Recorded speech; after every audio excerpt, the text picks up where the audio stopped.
안녕하세요. 오늘 본문에서 이사야는 노래로 말씀을 시작합니다. 아름다운 사랑 노래처럼 시작된 이 노래는 곧 하나님의 마음 아픈 고발로 바뀝니다. 하나님께서는 사랑으로 포도원을 가꾸셨지만 그 포도원은 하나님께서 기다리신 열매가 아니라 썩은 열매를 맺었습니다. 오늘 말씀을 통해 하나님께서 우리에게 어떤 열매를 기대하시는지 함께 묵상해 보겠습니다. 먼저 이사야는 내가 사랑하는 자를 위하여 노래하되 내가 사랑하는 자의 포도원을 노래하리라고 시작합니다. 당시 포도원은 사랑 노래에서 사랑하는 여인을 비유하는 익숙한 이미지였습니다. 사람들은 이사야가 아름다운 결혼 노래나 사랑 이야기를 들려줄 것이라 생각하며 귀를 기울였을 것입니다. 그런데 노래의 내용은 한 포도원 주인의 수고에 관한 것이었습니다. 포도원 주인은 기름진 산의 좋은 땅을 선택했습니다. 땅을 깊이 파고 돌을 골라냈으며 가장 좋은 품종의 포도나무를 심었습니다. 포도원을 지키기 위해 임시 오두막이 아니라 견고한 망대를 세웠고 포도즙을 저장할 포도주 틀까지 바위에 팠습니다. 당시 포도원을 새로 만드는 일에 많은 시간과 비용이 필요했습니다. 돌이 많은 땅을 일구고 또 포도나무를 심은 뒤에도 실제 열매를 얻기까지 여러 해를 기다려야 했습니다. 이 모든 장면은 하나님께서 이스라엘을 얼마나 오랫동안 인내하며 가꾸셨는지를 보여줍니다. 하나님은 이렇게 성급하게 열매를 요구하신 분이 아닙니다. 먼저 보호하셨고 공급하셨고 기다리셨습니다. 하나님 편에서는 부족한 것은 아무것도 없었습니다.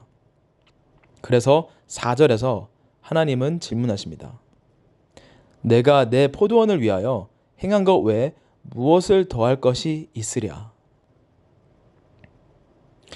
이 질문은 하나님께서 하실 수 있는 모든 사랑과 돌봄을 이미 베푸셨다는 뜻입니다. 문제는 포도원 주인의 부족함이 아니라 포도원의 완고함이었습니다. 2절과 4절에는 히브리어로 카바라는 단어가 계속 반복되는데 이 단어는 기다리다, 기대하다 라는 뜻을 가진 단어입니다. 하나님은 억지로 열매를 만들어내신 것이 아니라 사랑으로 가꾸시며 좋은 열매가 맺히기를 기다리셨습니다. 그런데 좋은 포도 대신 들포도가 맺혔습니다. 이 단어는 문자적으로 악취 나는 열매, 썩은 열매에 가까운 표현입니다. 단순히 포도가 조금 작거나 맛이 없었던 것이 아닙니다. 포도원 주인의 모든 수고를 무색하게 하는 부패한 열매였습니다. 우리도 마찬가지입니다. 우리도 오랫동안 말씀을 듣고 예배를 드리고 기도하며 하나님의 은혜를 경험할 수 있습니다. 그런데 은혜를 많이 받았다는 사실과 좋은 열매를 삶에서 맺는 것은 같은 일이 아닙니다.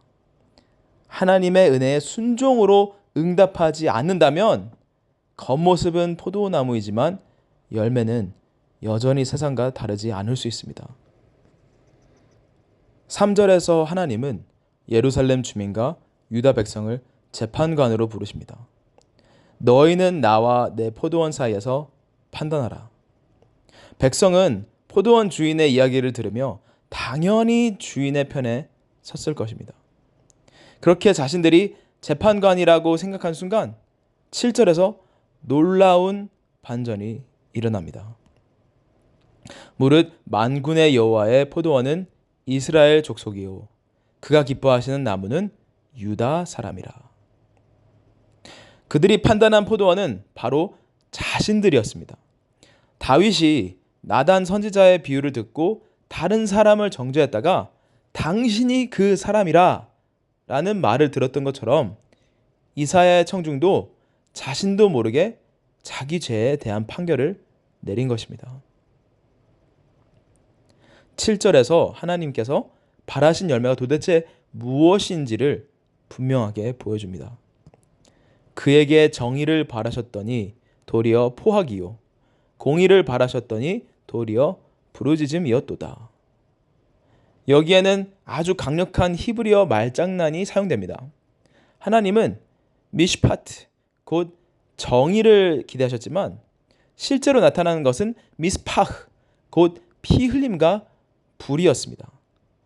또 어떤 말장난이 있냐면 하나님은 체라카라는 곧 공의와 신실함을 기다리셨지만 돌아온 것은 체아카, 곧 억압당하는 자들의 고통스러운 부르짖음이었습니다. 이 두 단어는 소리가 매우 비슷하지만 뜻은 정반대입니다. 겉으로는 포도원처럼 보였지만 성전도 있었고 예배도 있었고 종교적인 제도도 있었지만 하나님께서 귀를 기울이셨을 때 들려온 것은 찬송이 아니라 억울한 자들의 울음이었습니다. 그래서 하나님께서 찾으시는 열매는 단순한 종교 활동이 아닙니다. 예배를 많이 드리는 것만으로 충분하지가 않습니다.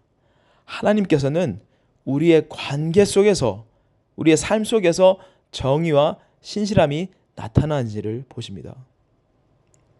우리가 약한 사람을 어떻게 대하는지, 돈과 권력을 어떻게 사용하는지, 다른 사람에게 손해를 끼치면서 내 이익만 추구하는지는 않는지, 그런 점들을 살펴보십니다.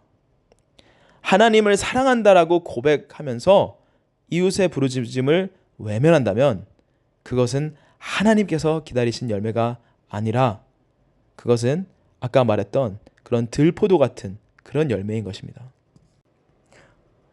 8절부터는 포도원이 맺은 썩은 열매가 구체적으로 무엇이었는지를 보여줍니다.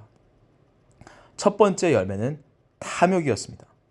가옥에 가옥을 이으며 전토에 전토를 더하여 빈틈이 없도록 하고 이 땅 가운데에서 홀로 거주하려 하는 자들은 화 있을진저. 고대 이스라엘에서 땅은 단순한 부동산이 아니었습니다. 하나님께서 각 가정에 맡기신 기업이었고 가족의 생계와 공동체 안에서의 지위를 보장하는 기반이었습니다. 땅을 잃은 사람은 생계뿐 아니라 공동체 안에서 자신의 권리도 있고 품꾼이나 종으로 전락할 수 있었습니다. 그런데 부유한 사람들은 법의 틈을 이용하거나 불의한 방법으로 가난한 사람의 집과 땅을 빼앗아 거대한 소유를 만들었습니다. 그 결과 그들은 넓은 땅을 소유했지만 홀로 남게 되었습니다. 탐욕은 더 많이 소유하게 할 수는 있지만 결국 사람을 고립시킵니다. 하나님은 그들이 자랑하던 큰 집들이 비게 되고 넓은 포도원도 거의 열매를 내지 못할 것이라고 말씀하십니다. 많이 차지했지만 아무것도 누리지 못하게 되는 것입니다. 탐욕이 약속했던 풍요는 결국 결핍으로 돌아오게 되어 있습니다.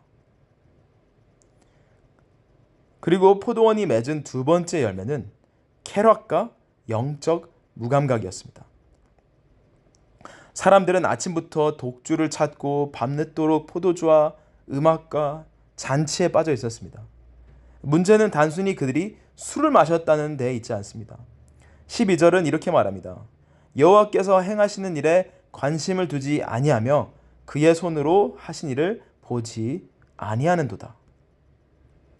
그들은 세상의 즐거움에는 민감했지만 하나님께서 하시는 일에는 무감각했습니다. 국제 정세가 변하고 심판의 징조가 가까이 오고 있었지만 그들은 아무 일도 없는 것처럼 그냥 즐겼습니다. 그래서 13절은 내 백성이 무지함으로 말미암아 사로잡힐 것이라고 말씀하십니다. 여기서 무지는 그냥 단순히 정보가 부족하다는 뜻이 아닙니다. 하나님의 관점으로 시대와 자신의 삶을 분별하지 못하는 영적 무감각을 뜻하는 것입니다. 오늘 우리도 세상 소식과 경제와 유행과 오락에는 민감하면서 하나님께서 지금 내 삶과 교회의 세상 가운데 무엇을 행하고 계시는지는 관심 없이 살아갈 수 있습니다. 그 결과 죄와 심판은 정확하게 연결됩니다.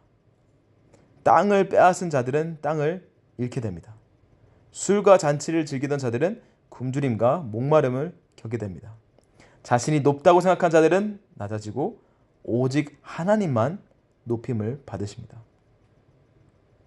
17절에서는 한때 부자들의 거대한 저택과 사유지였던 곳에서 양들이 풀을 뜯습니다. 사람들이 힘을 다해 쌓았던 자랑은 폐허가 됩니다. 이것이 바로 교만이 남긴 최종 이익인 것입니다. 그래서 오늘 말씀은 우리에게 묻고 있습니다. 하나님께서 지금 내 삶의 열매를 살펴보신다면 무엇을 발견하실까요? 오랫동안 신앙생활을 했다는 사실보다 중요한 것은 그 받은 은혜가 어떤 열매로 내 삶에 나타나고 있는가입니다. 하나님은 우리 안에서 정의와 긍휼과 신실함과 순종의 열매를 찾으십니다. 이스라엘은 하나님의 포도원으로 실패했지만 예수님은 자신을 참 포도나무라고 선언하셨습니다. 우리는 스스로 좋은 열매를 만들어낼 수 없습니다. 하지만 참 포도나무이신 예수님 안에 거할 때 성령께서 우리 안에 하나님이 기뻐하시는 열매를 맺게 하십니다. 그래서 오늘도 받은 은혜를 당연하게 여기지 않고 주님 안에 깊이 거하며 하나님께서 기다리시는 그 아름다운 열매를 풍성하게 맺는 성도님들이 되시기를 축복합니다. 기도하시겠습니다. 하나님, 오랫동안 우리를 인내하시고 보호하시며 모든 은혜를 베풀어 주셔서 감사합니다. 많은 은혜를 받고도 삶이 변화되지 않은 우리의 완고함을 용서해 주세요. 종교적인 겉모습에 만족하지 않게 하시고 우리의 관계와 선택 속에서 정의와 긍휼과 신실함의 열매를 맺게 도와주세요. 그리고 주님께서 지금 행하시는 일을 분별하게 해주시고 참 포도나무이신 예수님 안에 날마다 거하여 하나님께 기쁨이 되는 좋은 열매를 풍성히 맺게 도와주세요. 예수님의 이름으로 기도합니다. 아멘.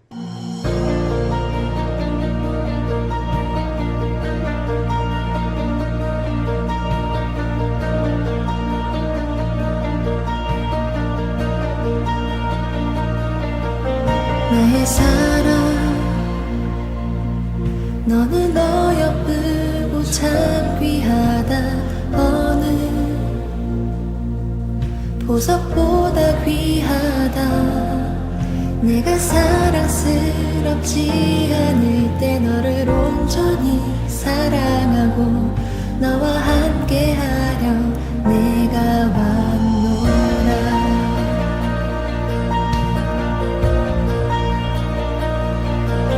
주의 사랑 이 사랑은 결코 변치 않아 모든 계절 돌보시네 푸른 마르고 꽃은 시드나 주의 말씀은 신실해 실수가 없으신 주만 바라라 주님의 나라와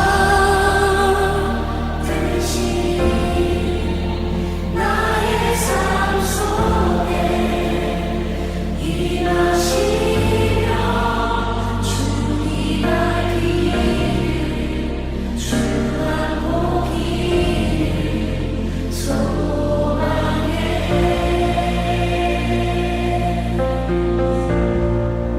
거룩히 살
없으신 주만